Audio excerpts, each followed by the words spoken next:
மனிதன் கேட்கின்றான் அவன் இருந்தால் உலகத்திலே எங்கே வாழ்கிறான் எங்கே வாழ்கிறான்? அதற்கு ஒரே பதில், இங்கே வாழ்கிறான். குழந்தைகளும் தெய்வமும் ஒன்று என்று நான் படித்துள்ளேன். இந்த குழந்தைகளாகிய தெய்வங்களின் மத்தியிலே இந்த காலை வேளையிலே இந்த ஒரு நல்ல நாளில் இந்த மேடையில் இருந்து உங்களுக்கு ஒரு சில வார்த்தைகள் சொல்வதற்கு எனக்கு வாய்ப்பு கிடைத்தது பெரிய வாய்ப்பாக என் மனதிலே பெருமகிழ்ச்சி அடைகிறேன். அனைவருக்கும் இந்த காமராஜரின் கனவு நனவான நாளில் வாழ்த்துக்கள் சொல்லி ஒரு சில வார்த்தைகள். மலர் கருவ விரும்பவில்லை என்றால் அங்கே கனிகள் வளருவதில்லை. மெழுகு உருகவில்லை விரும்பவில்லை என்றால் ஒளியை கொடுப்பதில்லை. மொட்டு விரிய விரும்பவில்லை என்றால் அங்கே மனம் பரப்ப முடியாது. கல்வி கற்பதற்கு நம் விருப்பம் தெரிவிக்கவில்லை என்றால் நம் கண்கள் திறக்கப்படாது, உலகத்தை அறிந்து கொள்ள முடியாது. இதைத்தான் நனவாக்கி இன்றைய நாளில் நாம் காண்கின்றோம். இந்த கனவை கண்டவர்தான் இன்று பிறந்த நாள் கொண்டாடும் நம் பெரும் தலைவர், கர்ம வீரர், உன்னத வீரர், மேன்மையான வீரர், எல்லாராலும் புகழப்பட்ட மூன்றாவது முதலமைச்சராக இருந்த திரு காமராஜ் அவர்கள். வாழ்க்கை பாடங்களை நமக்கு ஏகப்பட்ட வழிகளிலே சொல்லிக் கொடுத்தவர். நாம் வாழ்க்கை பாடங்களை கற்றுக்கொள்வதற்காகத்தான் கல்வி கூடங்களை நாடுகிறோம். இந்த கல்வி கூடங்கள் சின்ன பிள்ளைங்க நடிச்சது பாருங்க, அது உங்களுக்கு புரியாது. என் கண்ணிலே கண்ணீர் வந்தது. ஏன்னா எவ்வளவு தூரம் ஒரு தாய் அன்பு அவருடைய உள்ளத்தில் இருந்திருந்தா, ஒரு புள்ள மயங்கி விழுந்துருச்சுன்னா காரணத்தை அறிந்து உணவு கொடுத்தால் இந்த பிள்ளை நன்றாக படிக்குமே, ஏன் வெயில்ல போய் காயணும்? பள்ளிக்கூடங்களை கட்டின எல்லாரும் கற்றுக்கொள்வார்களே.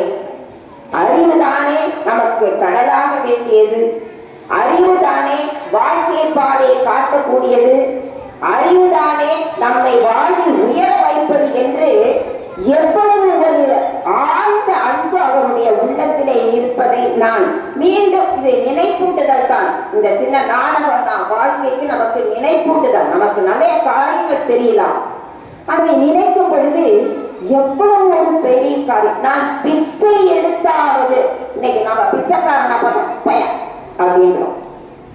அவங்களுக்கு எப்படி உணர்வு இருக்கும்னு நம்ம நினைக்கிறது இல்லை. நிறைய பணம் வச்சிருக்காங்க இந்த அப்படின்னு இந்த லெப்ட் ஹேண்ட்ல கூட 10 ரூபாயை தூக்கி போட்டுட்டு போவாங்க. ஆனா பயம் அப்படின்னு சொல்லும் பொழுது அவங்களுடைய மங்கி போகின்ற மனித உணர்வு இருக்குது பாத்தீங்களா? அதை உணர்ந்தவர் தான் நம் அருமை நண்பர் என்றே சொல்லலாம் காமராஜர் அவர்கள். அருமையான குழந்தைகளே, அவருடைய வாழ்க்கையில் இருந்து உங்கள் இந்த 5ஆம் கிளாஸ் வரைக்கும் இருக்கிற பிள்ளைகளுக்கு ஒரு சின்ன அறிவுரை. ஒரு முறை நம் முதலமைச்சர் ஒரு காரில் பயணம் செய்கிறார். கார்ல முதலமைச்சர் வர்றாருன்னு சொன்னா இன்றைய நாள் உங்களுக்கு நன்றாக தெரியும், போட்டிருக்கிற ஸ்பீட் பிரேக்க கூட உடைச்சிருவாங்க. ஏன்னா உடம்பு குழுக்க கூடாதான், அப்படியே போகணும், மிதந்து போகணும் அப்படின்னு நினைக்கிறாங்க. ஒரு 100 போலீஸ் கருப்பு படைன்னு சொல்றாங்க, முன்னாடியும் பின்னாடியும் ஓடுவாங்க. எத்தனை மைலா இருந்தாலும் ஓடுவாங்க. பல கார்கள் முன்னாடி இருக்கும், பல கார்கள் பின்னாடி இருக்கும். எல்லா தமிழ்நாடு முழுசும் இருக்கிற போலீஸ்காரவங்க பாதுகாப்புக்காக அவங்க பின்னாடியே ஓடுவாங்க. அப்படித்தான் முதலமைச்சரெல்லாம் பயணம் செய்வார்கள். அன்று நமது அருமை நல்ல காமராஜர் அவர்கள் கார்ல போயிட்டு இருக்காங்க. அங்க பாதுகாப்பு கொடுக்க வேண்டிய காவலை கை நீட்டுவாங்கல்ல, ஒவ்வொரு திசைக்கு கை சைன் போஸ்ட் மாதிரி மனிதர் இருப்பாங்க. அவங்க கார் வழியில ஒரு பக்கம் நிறுத்தி அடுத்த பக்கம் விடுவாங்க. முதலமைச்சர் போகின்ற காரும் நிறுத்தப்பட்டது. இதுதான் கவனிக்கணும். அதான் பிள்ளைங்க புரிஞ்சுக்கீங்கன்னு நினைக்கிறேன். அவர் பயணம் செய்த காரும் நிறுத்தப்பட்டது. அதில் இருந்து ஒரு அமைச்சர் கோப கண்ணில் தெரியுது அவருடைய கோபம், இறங்கி வந்து அந்த காவலரை திட்டுறதுக்காக போனார். முதலமைச்சர் காமராஜர் அவர்கள் என்னப்பா அப்படின்னு கேட்கிறார். பாருங்க உங்க காரையே நிறுத்திட்டான். காமராஜர் சொன்னார், எனக்கே இது புதுசு போல தெரியுது. சொன்னார், என்ன எல்லாரும் போய் அவர் கடமையை செஞ்சிருக்காருன்னு நீங்க எதுக்கு இவ்வளவு கோபப்படுறீங்க? அவர் கடமையை சரியாக ஆக்கிவிட்டார் என்பதிலே நான் பெருமைப்படுகிறேன் என்று சொல்லி காமராஜர் இறங்கி அந்த காவலரை முதுகில் தட்டி கொடுத்து, very good, you have done your duty perfectly, உங்களுடைய கடமையை சரியாக செய்திருக்கிறீர்கள் என்று சொன்னார். இருந்தாலும் கார் முதலமைச்சர் கார் போயிடுச்சு. இந்த போலீஸ் காவலருக்கு மனதிலே பயம், எங்க நம்ம வேலை போயிருவோம், நம்ம இப்படி தப்பு செஞ்சுட்டோமே, முதலமைச்சர்னு பார்க்காம அவர் பயணம் செய்த காரையே நம்ம நிறுத்திட்டோமேன்னு பின்னடியே பதைக்கு ஓடுறார். அவர் இல்லம் சென்று அவருடைய காலை பணிந்து வணங்கி கண்ணீர் சிந்தி என்னை மன்னித்துக் கொள்ளுங்கள் என்று சொல்வதற்கு காத்திருக்கின்ற வேளையிலே அப்படியே அவருடைய கையை பிடித்து அவரை உயர்த்தி, என்ன நண்பா, முதலமைச்சர் சொல்லுவாங்களா உன்னை நண்பாங்க, ஓட்டு போட்டா சொல்லுவான், என்ன நண்பா, நான் பெருமிதம் அடைகிறேன், நீ உன் கடமையை சரியாக செய்தார், அதற்காக நான் பெருமிதம் அடைகிறேன், உனக்கு பதவி உயர்வு கொடுக்கிறேன் என்று சொல்லி அவரை வாழ்த்தினாராம். இது நமக்கு சின்ன பிள்ளைகளுக்கு 1ஆம் கிளாஸ்ல 5ஆம் கிளாஸ் வரைக்கும் இருக்கீங்க. அவரை பள்ளிக்கூடங்களுக்கு அனுப்புகிற ஒரு சில பேரண்ட்ஸ் இருக்கிறீங்க, கற்றுக் கொடுக்கிற ஆசிரியர்கள் இருக்கிறோம். கடமையை சரியாக செய்யணும். யாரா இருந்தாலும்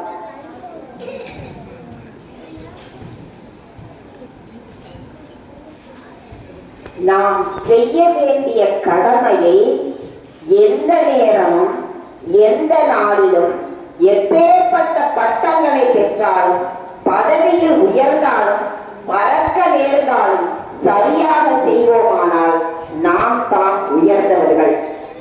அருமையான பிள்ளைகளே, உங்களுடைய கடமை பள்ளிக்கூடங்கள். அன்று அவ்வளோ கஷ்டப்பட்டு தொடர்ந்த பள்ளிக்கூடங்கள் இன்னைக்கு ஒரு 3 கிலோமீட்டர் சொன்னதெல்லாம் ஒவ்வொரு அரை கிலோமீட்டருக்கும் இருக்குது. அன்னைக்கு 10ஆம் கிளாஸ் வரைக்கும் ஃபீஸ் இல்லாம படிக்கணும்னு சொன்னதெல்லாம் இன்னைக்கு ஃபீஸ் போனா போட்டு இங்கிலீஷ் ஆங்கில கல்வி மோகம் பெற்றோருக்கு. ஆங்கில கல்வி அது படிக்கணும்னு பணத்தை கொட்டி செலவு பண்ணி உன்னை படிக்க வைக்கிறாங்க. அன்பான பெற்றோர்களே, உங்களுக்கு ஆங்கில கல்வி தேவைதான்.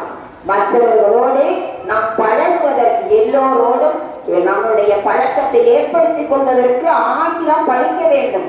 ஆனால் தமிழ் மீடியத்திலும் ஆங்கிலம் சொல்லிக் கொடுக்கப்படுகிறது.